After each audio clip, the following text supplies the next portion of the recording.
Hi guys, I'm Amy. And I'm Brittany, and we're from the Postech team.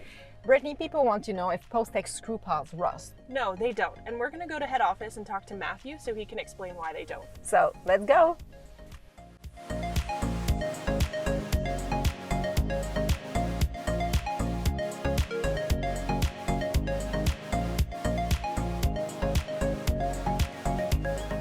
So people are really curious about why our Postech screw piles don't rust.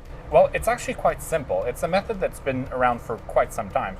We hot dip galvanize every single one of our piles. So they go in and they get manufactured here in black steel, and then we send them to a galvanization plant that dips them into a bath.